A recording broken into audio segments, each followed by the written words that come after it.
Welcome to test exam preparation. आज की इस वीडियो में हम 1 नवंबर 2020 के सभी इंपॉर्टेंट करंट अफेयर्स हिंदी और इंग्लिश दोनों में डिस्कस करेंगे। तो यह वीडियो आपके लिए बहुत ही हेल्पफुल होने वाला है, इसलिए इसे ध्यान से देखिए। लास्ट में मैं आपसे एक इंपॉर्टेंट क्वेश्चन भी पूछूंगा जिसका आंसर आपको कमेंट बॉक्स में कमेंट करना है। तो चलिए स्टार्ट करते हैं। क्वेश्चन नंबर फर्स्ट, राष्ट्रीय एकता दिवस हाल ही में किस दिन मनाया गया है? उत्तर 31 अक्टूबर। In English, national unity day has been celebrated recently on which day? Answer 31 October. राष्ट्रीय एकता दिवस हर साल 31 अक्टूबर को सरदार वल्लभ भाई पटेल की जयंती पर मनाया जाता है। उन्होंने देश को एक करने में महत्वपूर्ण भूमिका निभाई थी। Question number 2, global Himalayan expedition ने कौन सा अवार्ड जीता है? उत्तर UN global climate action award 2020। In English, which award has been won by global Himalayan expedition? Answer UN global climate action award 2020। Global Himalayan expedition एक भारतीय संगठन है जो सुदूर समुदायों तक सौर ऊर्जा का उपयोग करने में मदद करता है।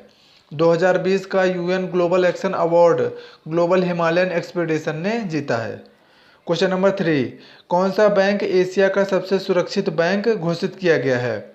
उत्तर DBS bank. In English, which bank has been declared the safest bank in Asia? Answer DBS bank. DBS bank limited Singapore के मरीना बे में स्थित एक सिंगापुर बहुराष्ट्रीय बैंकिंग और वित्तीय सेवा निगम है। इसकी स्थापना 16 जुलाई 1968 में हुई थी। 2003 से पहले इसे the development bank of Singapore limited के नाम से जाना जाता था। क्वेश्चन नंबर 4, इसरो ने किस ग्रह के अवलोकन के लिए EOS-01 लॉन्च करने की घोषणा की है? उत्तर पृथ्वी। In English, ISRO has announced to launch EOS-01 for observation of which planet? Answer earth. 7 नवंबर को आंध्र प्रदेश के श्रीहरिकोटा के अंतरिक्ष यान से नवीनतम पृथ्वी अवलोकन उपग्रह EOS-01 और 9 अंतर्राष्ट्रीय ग्राहक अंतरिक्ष यान को ध्रुवीय रॉकेट PSLV C-49 से लॉन्च किया जाएगा।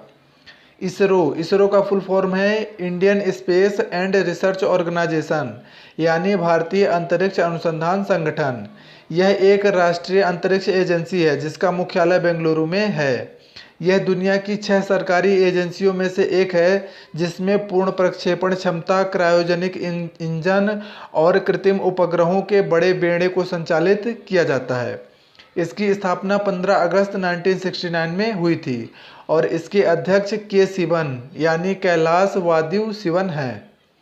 क्वेश्चन नंबर 5, अमेरिका ने भारत को भारतीय नौसेना के लिए कौन सा जेट देने की पेशकश की है? उत्तर F-18 नौसैनिक जेट। In English, which jet has been offered by the US to the Indian navy? Answer F-18 naval jet. संयुक्त राज्य अमेरिका USA ने भारतीय नौसेना को लड़ाकू जेट की आवश्यकता को पूरा करने के लिए अपने F-18 नौसैनिक लड़ाकू जेट की पेशकश की है। क्वेश्चन नंबर 6, तमिलनाडु राज्य सरकार ने स्नातक चिकित्सा पाठ्यक्रमों में सरकारी स्कूलों के छात्रों को कितने प्रतिशत आरक्षण प्रदान किया है? उत्तर 7.5%। In English, what percentage of reservation has been provided by Tamil Nadu state government to the students of government schools in undergraduate medical courses? Answer 7.5%। Question number 7, SBI bank ने जापान अंतर्राष्ट्रीय सहयोग बैंक के साथ कितने अरब अमेरिकी डॉलर के ऋण समझौते पर हस्ताक्षर किए हैं? उत्तर 1 अरब अमेरिकी dollar. In English, how many billion US dollar loan agreement has been signed by SBI bank with Japan International Cooperation Bank? Answer 1 billion US dollar. Question number 8, 8वें भारत मैक्सिको संयुक्त आयोग में किसने भारत का प्रतिनिधित्व किया है? उत्तर S जयशंकर। इन English, who has represented India in the 8th India Mexico joint commission? Answer S Jaishankar. S Jaishankar यानी सुब्रमण्यम जयशंकर, ये हमारे भारतीय विदेश मंत्री हैं। तो अब आते हैं आज के प्रश्न पर। आज का प्रश्न है, किन 2 देशों ने फिर से लॉकडाउन की घोषणा की है? इन English, which 2 countries have announced the lockdown again? कल जो मैंने प्रश्न पूछा था कि नई दिल्ली में भारत और किस देश के बीच 2+2 वार्ता आयोजित की गई है, तो इसका उत्तर है America. In English 2+2 talks have been held between India and which country in the New Delhi? Answer America. तो मुझे उम्मीद है कि यह वीडियो आपको पसंद आया होगा, इसलिए इसे लाइक और शेयर ज़रूर करें। और अगर आप हमारे चैनल पर नए हैं तो इसे सब्सक्राइब कर लें ताकि ऐसी ही नॉलेजफुल वीडियो आपको मिलती रहे।